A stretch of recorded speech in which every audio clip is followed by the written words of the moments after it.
Join me as I challenge myself and you to stay holy and true to our values in a world that is going wild. In a world that's increasingly chaotic, it's easy to get caught up in the noise and lose sight of what truly matters.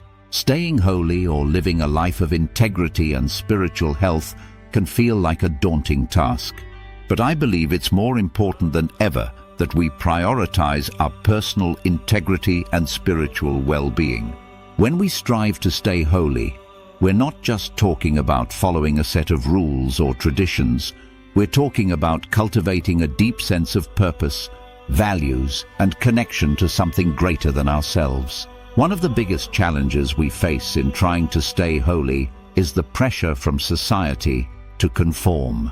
We're constantly bombarded with messages that tell us to prioritize our own desires, to seek happiness at any cost, and to disregard the well-being of others.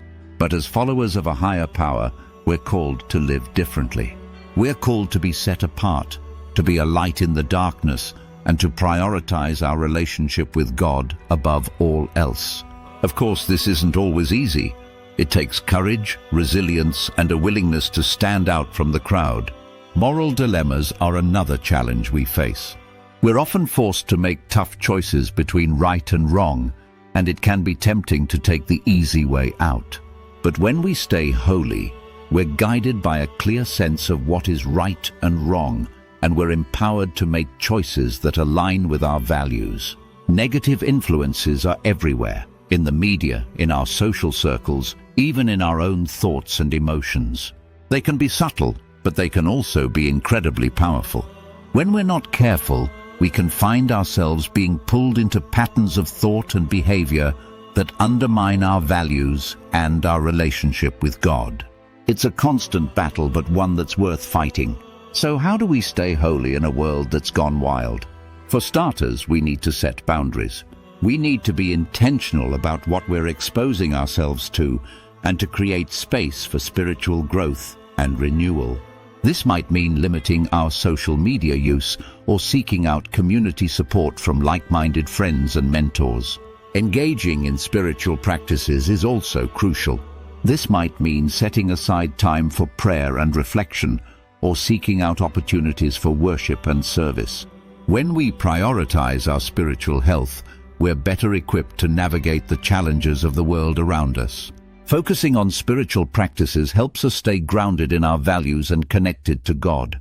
By doing so, we can stay holy even in the midst of chaos. I've seen this play out in the life of a friend who struggled to stay holy in the face of incredible adversity. She faced intense pressure from her peers to conform to their standards, but she refused to give in. Instead, she found support from a community of friends who shared her values, and she prioritized her spiritual practices. It wasn't easy. There were times when she felt like giving up, when the pressure seemed too much to bear. But she persevered, and eventually, she experienced a breakthrough moment that transformed her life. She realized that staying holy wasn't about being perfect. It was about being authentic and about trusting in God's goodness and love. Her story is a powerful reminder that staying holy is possible, no matter what the world around us looks like. So what are the key strategies for staying holy in a world gone wild? It comes down to setting boundaries, engaging in community support, and prioritizing spiritual practices. If you're struggling to stay holy, I want to encourage you to keep going. You're not alone in this journey. Thanks for watching, and I invite you to share your thoughts in the comments below. If you're interested in more content on practical spirituality, be sure to check out my next video.